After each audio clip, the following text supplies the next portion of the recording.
Okay, great. Welcome, everyone. Thank you so much for joining us. This is the ECD for Sustainable Development course as part of the SDG Academy's work with the SDG goals. Thank you so much for joining us. This is our last live webinar for the course. So we're really excited. This is an incredible opportunity. We have Dr. Jack Shonkoff here with us to discuss some of the topics from the course and ask and discuss some of the questions that you have. So feel free to write in questions into the discussion forum. And we'll just get started with some of the questions that we already have from the web platform. So we have a question here from Katie Thompson, who says, we need to gain a better understanding of the relationship between our early care and education communities. There seems to be a great divide, requiring a bridging of philosophies between child-centered hands-on learning and play in the early years and the worksheet desk approach that's present in kindergarten. So developmentally appropriate practice seems to get brushed aside in the face of standardized testing and the Common Core learning guidelines. Why do we have such a great disconnect? And would this be different if K through 12 were staffed with similar ratios, such as in the early year classrooms? And don't all children need a responsive setting for learning? So I think just any ideas you have about connecting what's happening in early childhood and all the learning that we've been doing about high quality care and interactions there with maybe some resistance or reluctance on the part of the sort of older grades in education to better improve and connect and transitions. So anything you'd like to say about that topic? Wow, so that's a big, juicy, complicated question to start with. So let me just do some thinking out loud about that. First, I want to say this is a really important challenge, and absolutely, we need to kind of figure this out. There are a couple of dimensions to this. One is that the early childhood field writ large has been pretty fragmented for a long time. So we have people who come from different disciplines, people who come from different service systems, people who have different philosophies, and we have to deal with that as a reality. Okay, so I think the question is not how do we get everybody to agree, which usually means how do I get everybody else to agree with my position, but how could we create some kind of a framework for moving toward a much more integrated, holistic approach. So some of this is age dependent. When kids are very young, nobody's kind of thinking about classrooms and worksheets, and as they get closer to school, that stuff creeps in. From my perspective, I think the best way to deal with this is to kind of really leverage this very exciting revolution that's going on right now in developmental science, in brain development, and the kind of underlying science of early learning, the impact of adversity and stress on brain development, and basically extract key principles that affect early learning and early development.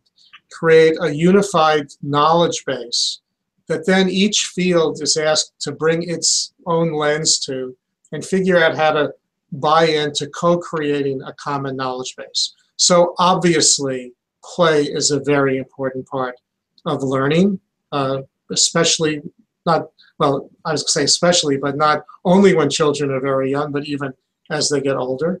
There also is a place for more formal instruction in the kinds of things that schools teach children about, and that comes later. But there's this kind of middle period where they overlap. So from my perspective, interagency agreements and getting people to create bureaucratic ways of working together have limited value. That what would really be helpful is for us to begin to design together unified approaches that feed off the same science. There is not a different science for play and science for learning. There's not a different science for birth through 3 years of age and age 4 or 5 and up. And so for me, that kind of fragmentation and those kinds of battles can best be resolved by beginning to define a unified science base for early learning and development, and having everyone bring their own lens to figure out how they can accommodate to a new unified knowledge base, rather than continue to battles that will go on forever unless we find new neutral territory. It's kind of my own opinion. That's not I'm not saying that's the only right way, but it's the way that makes the most sense to me. Okay, great. So we have a question from Beatriz Diaz Torre, writing in from Mexico. And she says, we are testing for the second year the active ingredient in a suburban community in the city of Mexico through home visits, interactive sessions, and informative and sharing workshops. She says this ingredient that they're looking at is a predictable world, routines and limits. So she asks, how specific should an active ingredient be?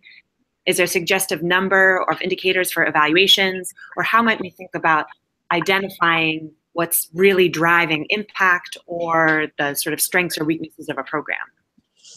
So let me make sure I understand the question. When I think about active ingredients, what that usually refers to for me is what is it about a program that usually has many dimensions? Maybe dimensions in terms of home and center-based activities, more play-oriented, more structured, more focus on adult skill building, more focus on kind of child-adult interactions. And many of those things are all mixed together in a program that has multiple dimensions. And when we talk about active ingredients, we say, so what are the key features of this program that make a difference? And there are two ways to kind of answer that question. One is by drawing on the wisdom of people who work in the field based on their experience, and also the wisdom and the understanding of families who are served by programs, and basically asking them to think about, of all of the things that are done in this program, what do you think are the most valuable? What do you think is having the most impact? I love that example of regularized daily routines as an important characteristic of programs and services that support family functioning and child well-being. But then the active ingredient of that would be, well, what is it about the routines, the regular routines? Is it the fact that there's a predictable interaction between the parent and the child, that there are predictable times of the day when things happen around feeding, around sleeping, around play? So at the beginning, I think identifying active ingredients comes from just having service providers and parents together answering the question of all the things we do, what do you think is the most helpful and why? And why means not only why what we're doing is of value, but what is the outcome that we're expecting to achieve? And then this is where collaboration with the academic community can be very helpful, because what practical experience says is explaining the essence of an effective program. We can then ask the researchers and the academics to say, what do we know from our study of development that would reinforce that conclusion and would say, yes, it makes sense. This gets to this notion of a theory of change. Why are we doing what we're doing? Why do we think what we're doing is making a difference? And how do we measure that? And I think the combination of practical on-the-ground experience, kind of high-quality research, and validation by families and people living in communities who say, this is helpful to me, then gets to the active ingredients question. The reason why it's so important is because many programs have many different components. And it may be that not all of the components are necessary, or not all of them are contributing to positive outcomes. So figuring out the active ingredients is very important, especially when it comes to replication. How can we do this again? How can we serve more children? Understanding what the key ingredients are is critical for scaling. And I think that the answer to this comes from both practical experience, common sense, and science coming together to answer the question of what are we doing that's making a difference? And not answering it by just naming the program, or just saying where the program is based, but talking about what actually happens. Okay, great. Yeah, that relates to a topic we had in the previous webinar about moving to scale and making sure that you preserve the essential components of an intervention when you think about national scale. So thank you for that. That was a great response. And I think it also relates to another question we have coming from Annika Hubart, who writes about how can a practitioner become more involved in the R&D aspects? Can one continue to work directly with children and families, but also participate in meaningful research? And so I think you mentioned this idea about, practical experience knowledge being an important input for identifying things like active ingredients. So what are some of your experiences about incorporating practitioners, or how can people who are working in the field think about getting in touch with and connecting to research? Well, I think the answer to that begins with demystifying this word research, which means different things to different people. So for some people, research sounds like things that are done in universities and ivory towers that are disconnected from the real world. Other people think of research as something where people come and they study from the outside, and then they leave and write papers, and we don't benefit from that in our communities. So research sometimes implies separation, difference, elitism, for some people, irrelevance to the real world, which is, I think, all ways of describing research that's not useful and not valuable. If we think about research as a way of asking and answering important questions, then no research that's going to have real impact on the ground can take place without the participation, or at least very little will be of value, without the participation of practitioners and families as well. So when the question asks, how could you actually be involved in delivering service and participate in research at the same time? If we think of research as defining important questions and figuring out how to answer them, all good practitioners have the capacity and really offer tremendous value in participating in research, but the research has to be meaningful, and it has to be incorporated into kind of daily delivery of service. So I think research that says, how do I give up the time I'm spending doing providing service and participating in research, implies that research is disconnected from service delivery. And I would kind of rethink what it means for a practitioner to be involved in research. Practitioners are a tremendous source of important questions that need to be answered by research. Practitioners can provide very important insights into the design of studies to ask and answer those important questions. So I would respond to that really wonderful question that was just offered as, think of research not so much as something that you kind of get dragged into, or something that you have to kind of tolerate, or that you'd like to participate in, but you don't know how it fits in. And think about finding researchers to work with who basically will bring the kind of the skills needed to ask and answer questions in a way that will provide useful information, and figure out how to incorporate research thinking into everyday practice and not think of it as separate.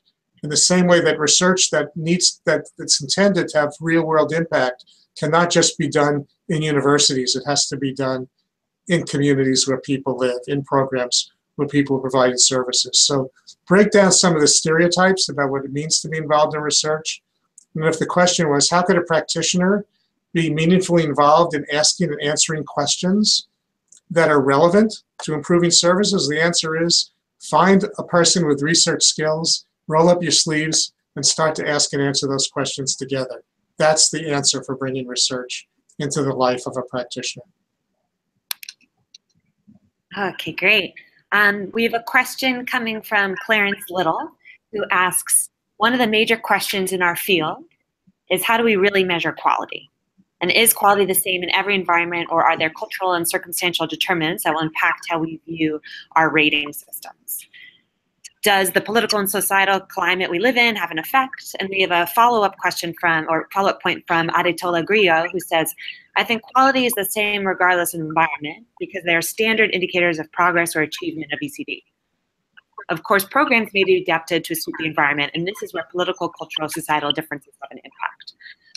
So how do you think about this issue of quality, and what potentially could be standardized across different settings, and what might need to be adapted or adjusted depending upon a specific context? Wow.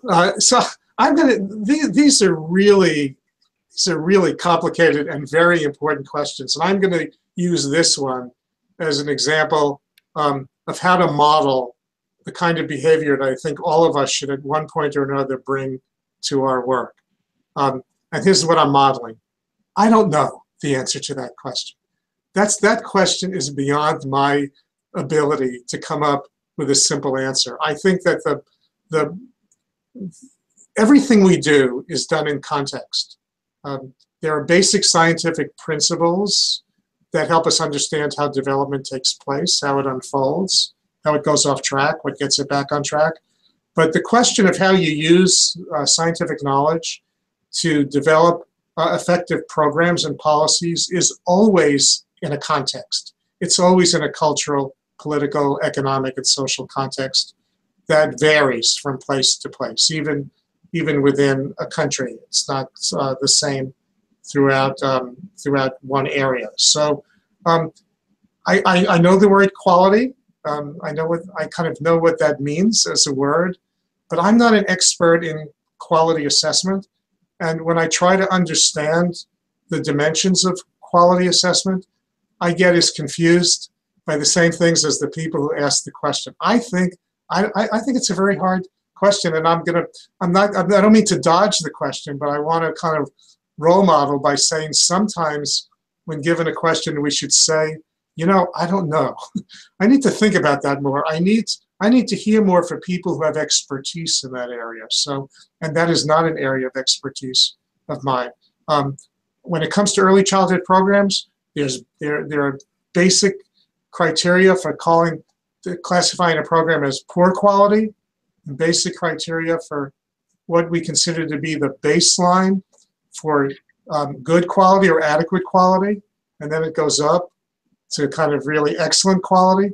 But I personally find it very difficult to find consensus on what those dimensions are, other than the general principles of development.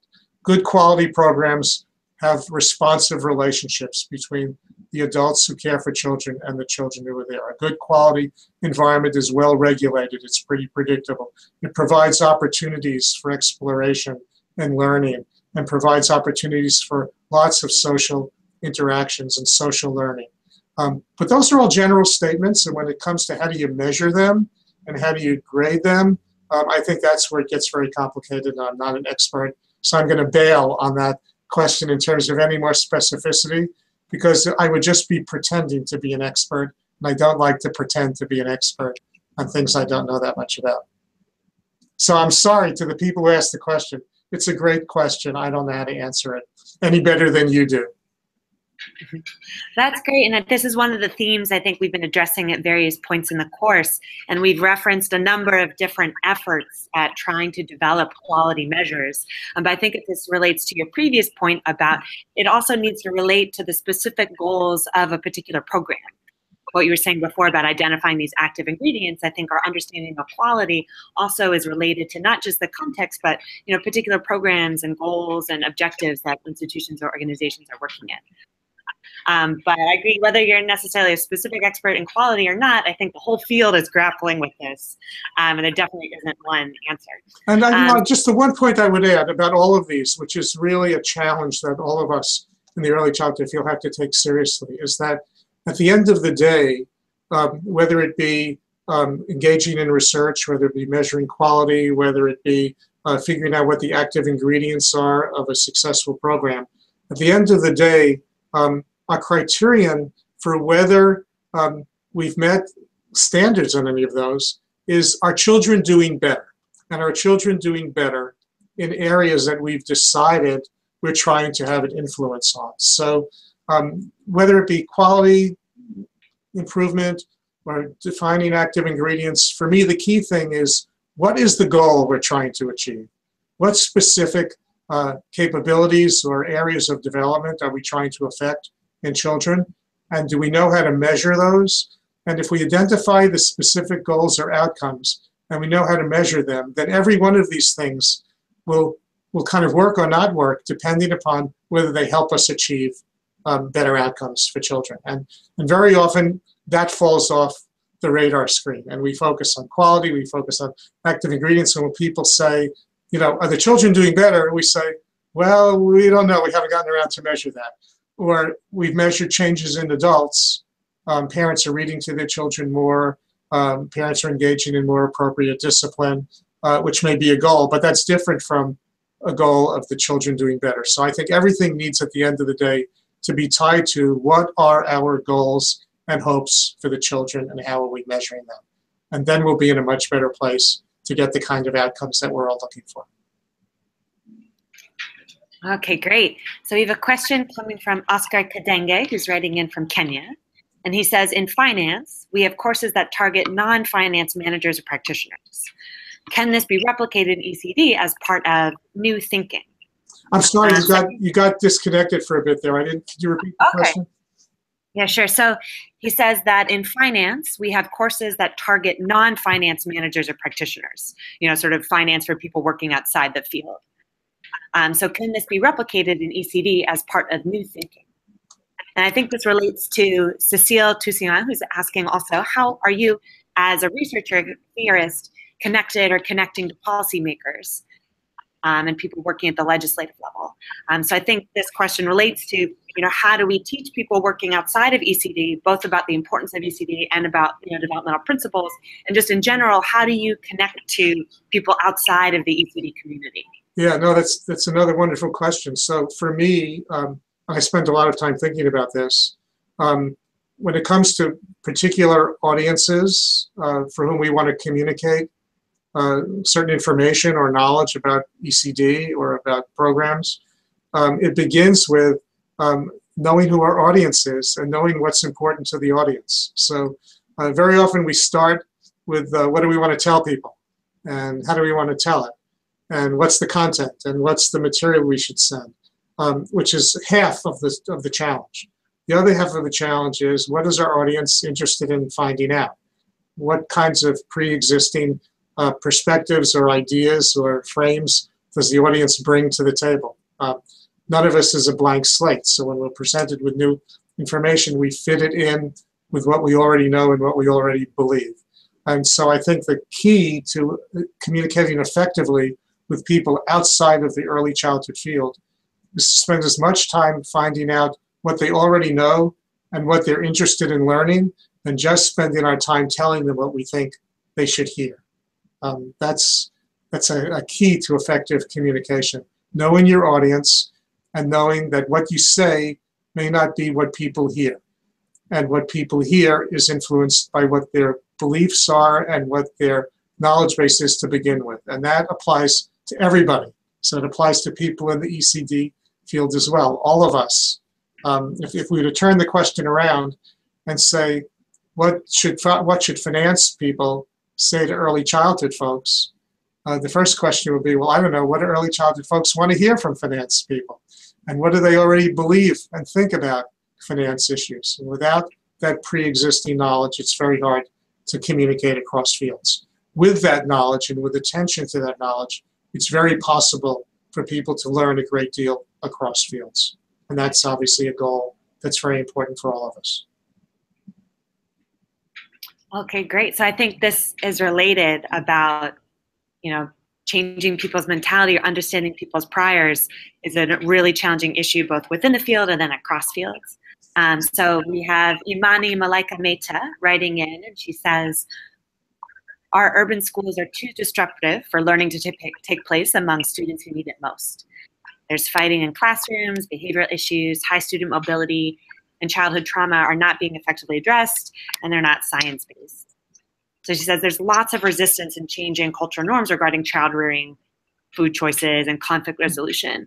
So maybe what in your experience have you seen has been really helpful about changing people's mentality or getting them outside of the traditional way in which people have been trying to adjust some of these situations, or what can be done to, make these environments much more suitable for children's learning? Right, yeah, well, this is a variation on the previous question, at least in my mind, and it's an important one. We have to start with just a kind of acknowledgement of reality that ingrained attitudes, ways of doing things, kind of bureaucratic inertia, people doing what they were trained to do, even if it was many years ago, all of those things are very difficult to change. And they're always going to be difficult to change. So the first question is, how hard are we willing to work to change things and recognize that this is a long-term process. It's not, there are no quick fixes.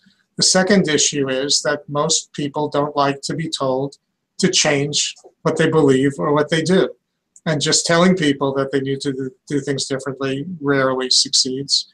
And trying to kind of impose some kind of coercion through new rules usually doesn't work very well. So in order to affect change, we need to do is to promote better true communication between different groups that have different perspectives that are trying to promote some kind of change. And for me, where it's been most effective is when it becomes more of a shared co-creation process, rather than one group trying to convince another group to do things differently. And in fact, the more people are pressured to change things, the more likely they are to resist. And we should all ask ourselves, within the early childhood community, there's a certain shared understanding of what's good for children.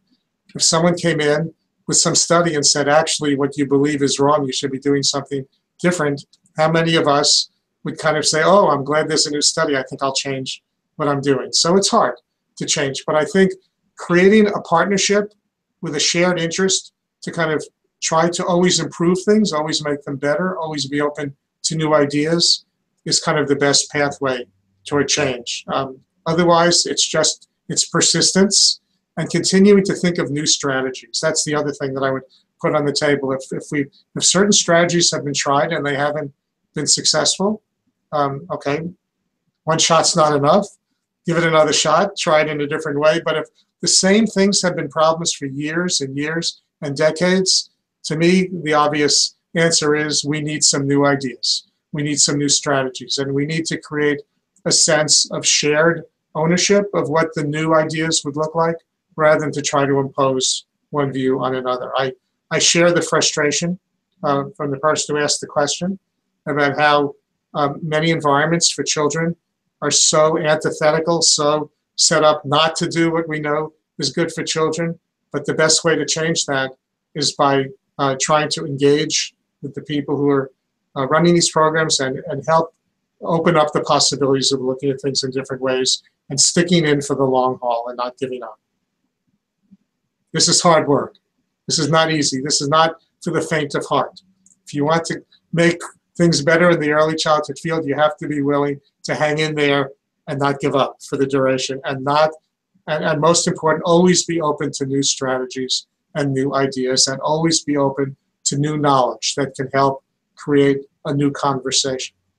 There are very few people out there who want to see bad things happen to children, but there are a lot of people who do things that are seen as not good for children. It's not because they don't want to do good things for children, it's because of different perspectives, different values. All right, so I think that's really related to our next question. So Madiha Bari writes in to say, do you have any advice for someone who has just completed a master's in early childhood development in India? And she says she thinks every area of child development is equal. How would you decide which area to enter? Oh, goodness. So that's an easy one for me to answer, because it is a very varied field. There are lots of different ways to go. There are lots of different kinds of areas of expertise and areas of work that are all essential to a healthy field. So my advice is to kind of find your place on the map that fits with who you are and what resonates with kind of what brings the most enjoyment and the most energy to you. If you pick, there's no one answer to this. If you find a niche in the field that feels like it's not speaking to you, if you get up in the morning every day and are not excited about going to work, then think about where else you might work. But if you get up in the morning energized by the place that you're working in and the type of work you're doing, then you found the right niche. So this is not something that you learn from a book. It's not something that you get advice from other people. It's something that you have to discover for yourself. It's a goodness of fit issue. We all understand the concept of goodness of fit for young children and child-adult interactions. This is another variation on the goodness of fit question. There are many right answers to this question and many wrong answers to this question. And the answer lies more in yourself. The desire to kind of know what is it about this field that speaks to you and that lights the fire in your belly, and that's the direction you should go in. Lots of ways to do it, from the policy level to the practice level to the advocacy level to the research level. There's just lots of opportunities. Find the right match. That would be my advice. And don't do what your parents tell you should do or what your teachers tell you should do. Listen to your own inner voice, and then you'll be on the right path. All right, great. So we have a question from Zuid, who asks, are there forums in which all of these ECD leading organizations get together to network? Says, I'm asking as an ECD educator who wants to work in a broader scope than just the single classroom, but is having some difficulty finding these opportunities. So there are many organizations, there are many meetings, there are, I think, yeah, this is a field that has many of these opportunities. How do you find out about them? You find out about them from the relationships that you have in the field, the places you work. I couldn't even begin to list the organizations, but the answer is certainly yes. There are meetings, there are forums, there are vehicles, there are many social media opportunities for engagement, and you kind of learn about them as you go. There are plenty. There's an abundant source of meetings and opportunities. In many ways, sometimes too many, and it's hard to even sort them out. This is where I would look for advice from colleagues and others in the field who can share with you what they have found to be the most useful. Okay, great. So we have Elena Overchuk writing in from Russia, and she said she's heard about and read some of the research about giving money directly to families, and that would be the best way in which to help them. So we, throughout the course, also reference the conditional cash transfers and unconditional cash transfers. So what is the opinion at this point about these types of interventions? Yeah, so there's opinion and there are data. So opinions vary widely from people who say that that's exactly what we should be doing, that the stresses of living in poverty can be dramatically reduced by giving people more money, and that a lot of the stresses related to having money are relieved. And there's good evidence and a lot of policies that involve varieties of cash transfers and other in-kind supports have shown in a variety of circumstances that children do better as a result of that. There's also a point of view that says that although not having enough money is a huge problem that affects children's well-being, simply giving money to families may not always be the answer, particularly for families whose problems related to poverty are complicated by other difficulties. So if you're facing poverty and violence and substance abuse and depression, just getting more money is not going to necessarily cure the depression, stop the violence, and end the substance abuse. So in some cases, money may be helpful but not sufficient to kind of meet all of the needs of children whose lives are burdened by poverty. In other cases, particularly for many low-income families who do remarkably well but struggle, having the extra financial security can make a world of difference. The research knowledge on this, like everything else, often is mixed. So there have been studies that have shown benefits from conditional and unconditional cash transfers, and studies that have shown very minimal to no benefits. And researchers will, kind of argue about kind of explaining why we see differences in one study to another. So I think there's no question that there's a lot of validity to the idea that providing more economic security for families will improve children's outcome for sure. But there isn't an ironclad kind of conclusion here that by itself will answer the problem for everyone. Like everything else, it's complicated, but no question that relieving economic insecurity and the stresses, particularly when it relates to things like adequate nutrition and a roof over your head, and the unremitting stresses on parents who are struggling with those financial insecurities, no question that providing more financial support is beneficial across the board. Okay, wonderful. We have a question from Linda who says, what are the untapped areas of work? So what promising research is being overlooked or undervalued, do you think? Oh, I love that question. So here, this is something that I'm very interested in, and I'll give you a few examples of new insights that are coming from relatively new discoveries in early childhood development and particularly early brain development that are just waiting for us to use to strengthen the impacts of our policies and programs. So for example, and a lot of this has to do with the earliest years, from the prenatal period up to the first 2 or 3 years after birth. So one major discovery, more than a discovery, it's a kind of a major conclusion that's coming from all of the research in biology right now, is the importance of variability and sensitivity to the environment.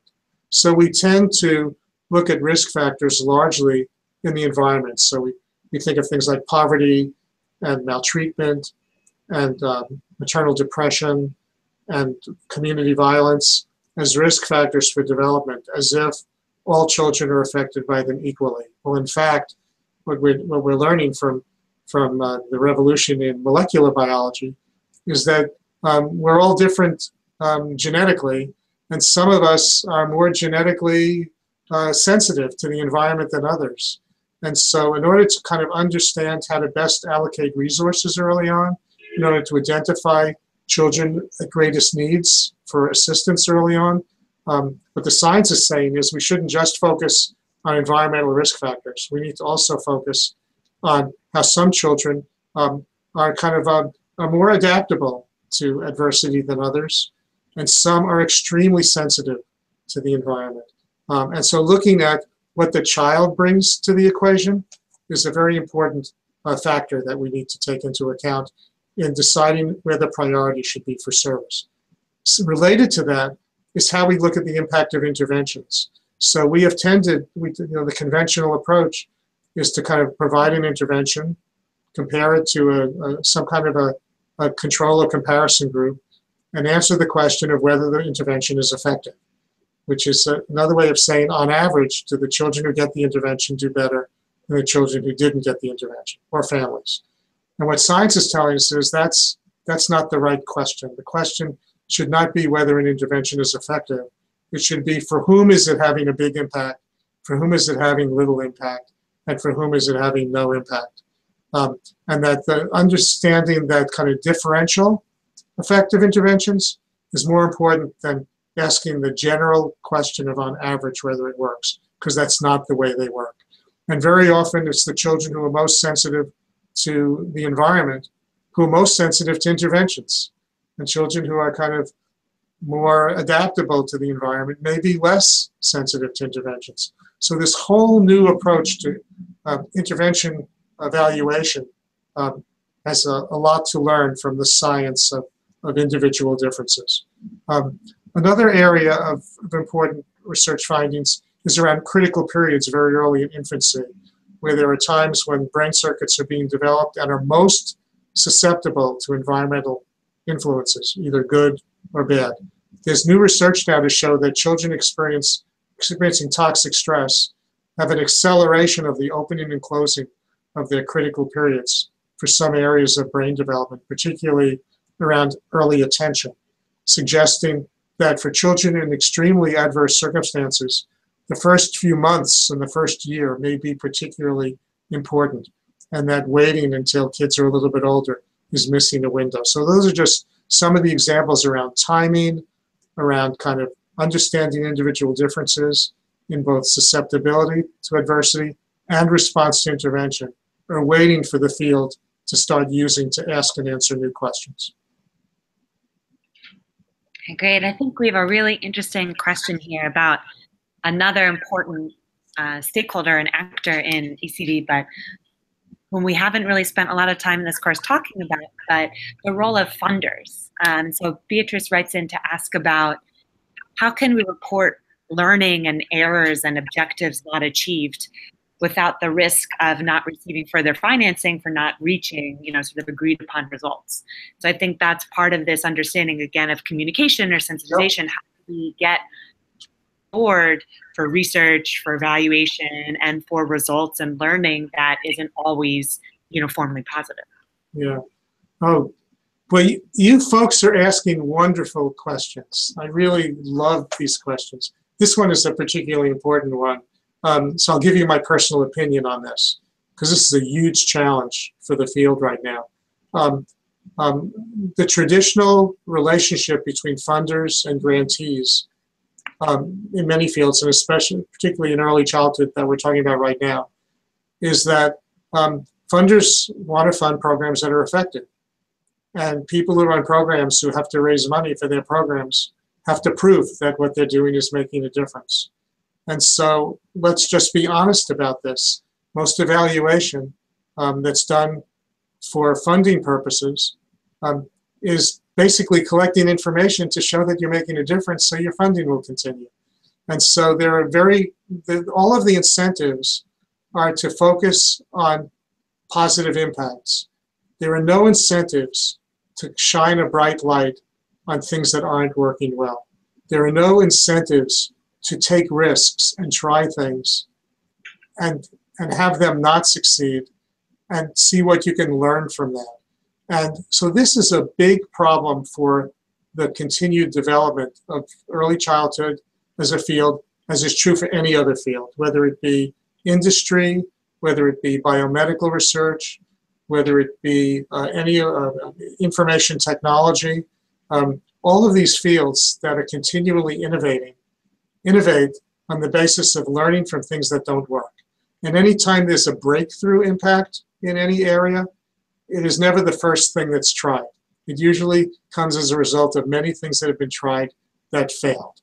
And so this problem of funders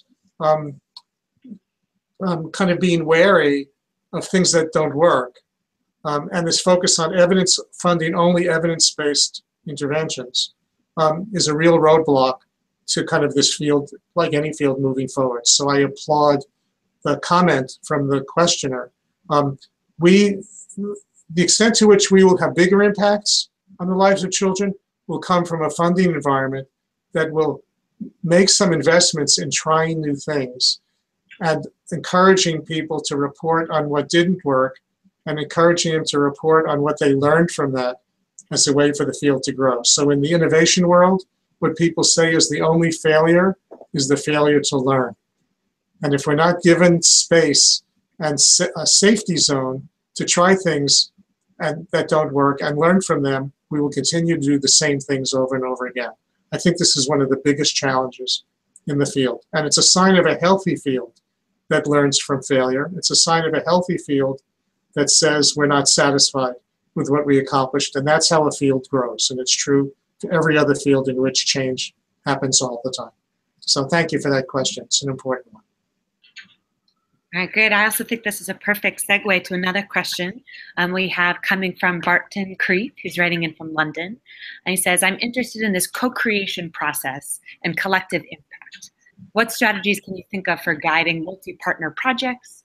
And what might the role be for NGOs in this process? So I think funders, can be included in that conversation, but how do we think about, maybe from the very beginning, including all these different partners? Yeah, so again, this is something that I think about a lot, and it's the environment in which I work. And so I'd mentioned two things that I think are important for a kind of a collective approach and a co-creation process. One is it's as much about the people who you work with as it is about the disciplines that they represent. So it takes a certain kind of person to be a good partner in a co-creation process. It takes a certain kind of person or organization to be involved in some kind of collective impact. And for me, the characteristics that are most desirable for effective collaboration and co-creation are, aside from strong capabilities, is a sense of humbleness and a sense of being eager to learn from others rather than just wanting to impose what you think and what you believe on the people you work with. So the co-creation and collective efficacy that works the best, from my experience, is when people kind of bring to the table a real desire to kind of learn beyond what they already know and bring a desire to be a good team member who is not trying to impose your own point of view on everyone else, which requires that sense of humbleness and humility, and an eagerness to learn, and a certain kind of level of cognitive flexibility, which allows you to kind of hear and be open to different ways of thinking and different ways of working. So at the end of the day, in the same way that responsive relationships are critical for early childhood development, I think truly responsive reciprocal relationships among adults are kind of necessary for effective co-creation and collective efficacy. When we began to build the beginning, the foundations of our Frontiers of Innovation initiative, and we had conversations with people who represented state-of-the-art in the field. We were looking for people who already were performing at the top of their game, and we're looking for folks who wanted to involve in a co-creation process. They kind of sorted out into two groups. People who said, I would love to be part of this because we have the answer to where the field is going next. And there were other people who said, I'd love to be part of this because I'm not happy with what I'm achieving, even though I know I'm considered to be one of the best programs around. I want to be better. I want to learn more. And you can guess which of those two groups we found we wanted to work with. And it's that second group that basically wants to be better, that are ideal partners for a co-creation and collective collaboration, in my humble opinion. Okay, great. So throughout the course, we had a couple of different examples about how technology can play a role in programs and interventions in early childhood. So we had Shamim Juwani write in to say, we need more incentive-based opportunity for technology people and students to work on ideas to provide technology-based boost for fun learning in early childhood development. So I think there's also some concern that we saw in our chats about how technology might not always be uniformly positive. So what are your thoughts on the role of technology and how to engage people? And like you were saying before, how you used to distinguish between who might be a great partner, who has really great ideas and incentives, and how might you distinguish between someone who might not be the best partner, might not be the best use of technology in working with very young children? All right. So just two brief thoughts about technology. One is obviously any technology that tries to replace human interaction, especially when children are very young. I mean replace it. I don't mean enhance it, but replace it is technology that we want to avoid at all costs. We don't want to have somehow machines or technology replace that serve and return interaction between adults and children. But the extent to which technology could enhance responsive interactions and could enhance skill building and learning opportunities. As kids get a little bit older, I wouldn't kind of say that for infants, but certainly as kids get a little bit older, for me, the key to bringing in beneficial technology is to not start with the technology and then say, so how could we use this? But to start with an unmet need and ask how technology could help address this. This is kind of very much in the human-centered design approach to a lot of what goes on in many human services fields in early childhood.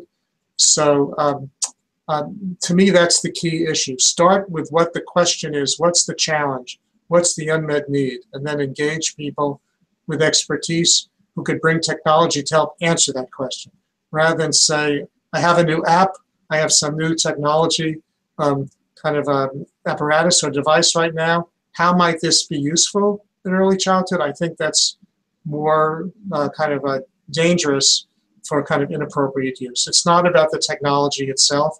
It's about what the technology is kind of addressing as a need or a challenge that is not adequately addressed in other ways. Hi, we have another question coming from Oscar in Kenya. And he quotes from some of the readings that we used from you in our course. He says that guidelines that restrict funding to services with documented effectiveness will significantly limit opportunities to try new things. And so I think this is a really challenging issue to get outside of, where governments, organizations want to do the absolute best intervention that they can with the knowledge that we have. But then that might be limiting opportunities. And he writes, well, what if a policymaker responds by saying, why fix it if it works? So how do you think we can develop this appetite for innovation and room for growth and trying new things and experimenting, when at the same time we're already starting to accumulate that seem to be working. Right. So yeah, no, thank you for that question and for the quote. This is where, so I'm a pediatrician by training, and I will kind of use my knowledge and experience in the pediatric world as a way to answer that question. So when a child is brought to a doctor or any medical service provider with a health problem, obviously the first thing that we want the healthcare system to do is to provide the best evidence-based response to that problem. And if the evidence-based response to that problem cures that problem or fixes that problem, then there's no reason to kind of come up with something new necessarily, or there's certainly no urgency to come up with something new. Maybe come up with something with less side effects or less expensive, but basically this is to answer your point about why fix something if it isn't broken. But there's also a very important part of medicine. A lot of the health problems that are brought to the healthcare system are not completely solved by current medical knowledge. So we have many chronic illnesses or many conditions where the best of what we can provide can make things better, but not completely cure. Or in some cases, the best of what we provide may have relatively little impact. And in that case, if we just used the best evidence-based treatment, we would never be able to move toward treatments that are more effective. So we have a part of the medical system that's involved in biomedical research that is always looking for new and more effective evidence-based treatments for those conditions for which we don't have a complete answer. And if we didn't have that, think of things like cancer in children. I mean, cancer is the most common form of cancer in children. 50 years ago had a 100% mortality rate.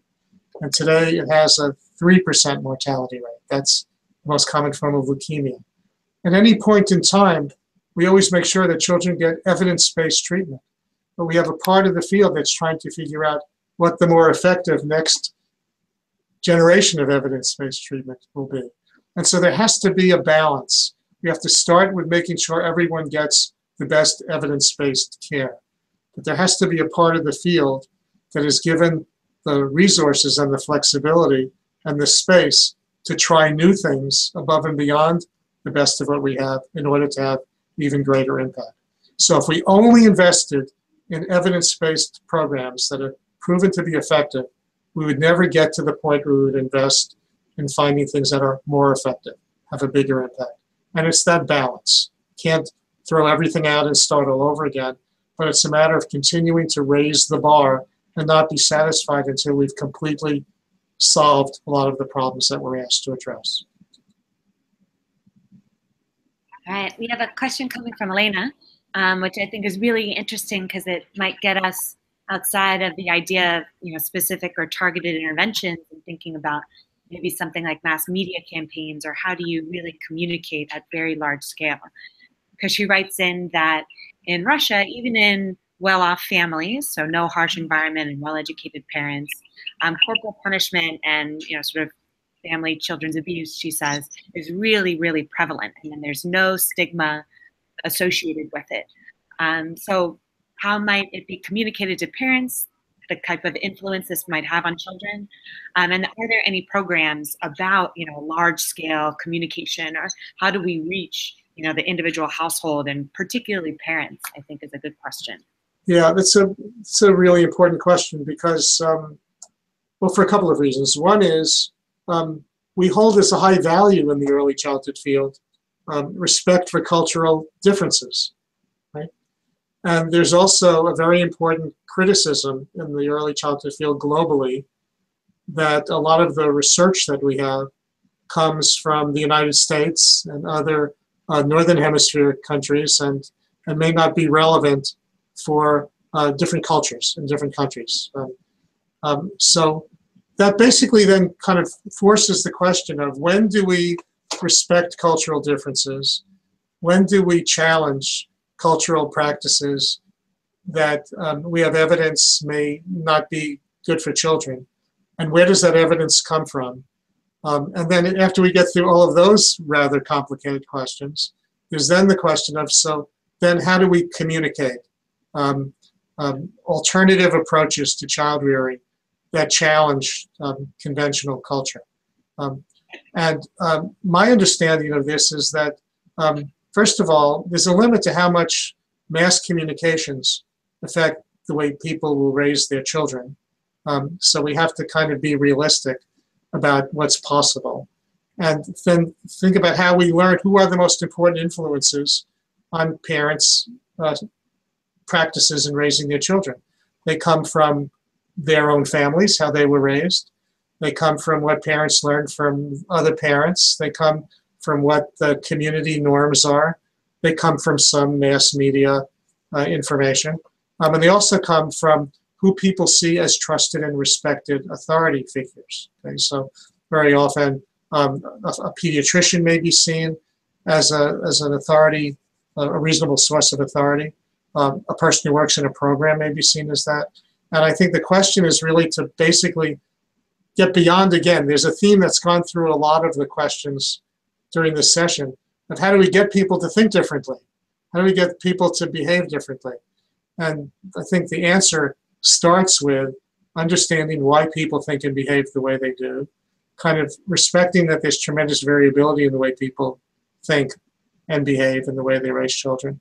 Decide kind of where you want to kind of fight your battles and decide how you do that, and recognize that the answer always lies in more than just how do we get the right message out, but understanding more is what is affecting how the audience deals with that message, and what is affecting the way people are likely to hear an alternative point of view. Telling people that what they do is wrong, telling people that what they do is bad for their children is not really a recipe for changing a lot of practices. So it's kind of finding out who are people who can have influence, who are people within the community, within the culture, who may be good voices. I know I met at a global meeting I was at once, a person from Senegal who was working in rural villages, who found that the way that they were able to change a lot of the child rearing practices that were really detrimental to very young children was to educate the village elders, and to have the village elders kind of understand some of these principles, believe in them, and then the village elders became the important messenger. So sometimes it's the messenger that's more important than the message. It's always about understanding where your audience is coming from and not just thinking about what's the best message to send out. All right, great. I think this is related, and we're fortunately running close to our time here, so I think this will be our last question. But it comes from S. Zui, who writes, with decades of poverty and hardship in certain countries, are some nations just not going to be able to achieve their full potential in the foreseeable future, as successive generations are each being deprived of opportunities? So I think this is a great opportunity for ourselves to think about resilience, and also maybe, you know, not coming in, like you were talking about in the previous discussion, with a sort of deficit mentality, but maybe even finding in really low resource settings and really challenging environments, what parents, what communities might still be doing right. So any ideas you have about, you know, still having optimism, even in the face of really long-standing and, you know, entrenched challenges? Well, I know I can speak for myself and everybody out there who's listening and who will be listening to this, is that there are very few people in the early childhood field who are not optimists. We're all optimists. That's kind of why we're working in this field. And I think the simplest answer to that question is to kind of say that at birth, if not at the moment of conception, every child represents a new beginning, a new possibility, right? So that in countries or in communities where there is multi-generational deep poverty and violence and other burdens on healthy development, there clearly is a huge amount of burden and a huge amount of challenges that families face in raising young children. But at the beginning of life, immediately after birth, children are just, there's so much of brain development and other biological systems that has yet to be shaped and yet to be developed. And so the possibilities for making significant improvements from one generation to the next are always there. And it's very important to understand that the basic biology of development is trying to get it right. It's not trying to get it wrong. So that the reason why development goes off track sometimes is not because we're not doing the right things, but it's because we're imposing tremendous burdens on development. So there's every reason when you're thinking about starting early in life to be optimistic that each generation can be significantly better off than the generation before. But the burden is not on the children. It's on the adults. It's on the communities. It's on the political environment to kind of provide an environment that promotes healthy development. So without minimizing the burdens of entrenched poverty, the possibilities for resilient outcomes are always there. And we need to never let go of that fact. And for some people, this is a matter of making the economic investment case and saying, if you invest now, all the society will be more prosperous as a result of that. That's fine. For those of us who kind of feel like this is a moral imperative, as I do, and that independent of the financial returns, that it is an absolute, compelling human value and need to cherish every life at birth, to be able to reach its full potential, that all of the science tells us that the opportunities for better outcomes are always there. And the younger the children are, the stronger those opportunities. They never go to zero. You can always make things better later, but the earlier we begin, the better we have a chance to break these intergenerational cycles of poverty. That is a fact. There is strong scientific evidence to kind of support that. And I think there's a moral calling that all of us have to do everything we can to improve the life prospects for children, regardless of where they live and what the history of their country has been. So it is absolutely legitimate to be optimistic each time we begin all over again that things can be better. It's not remotely hopeless anywhere in the world to make life better for children.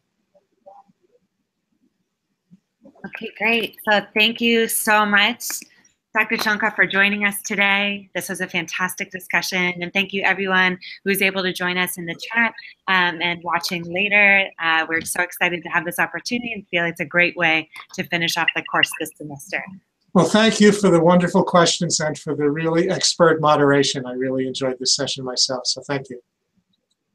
All right, great. Have a wonderful day, everyone. Bye-bye.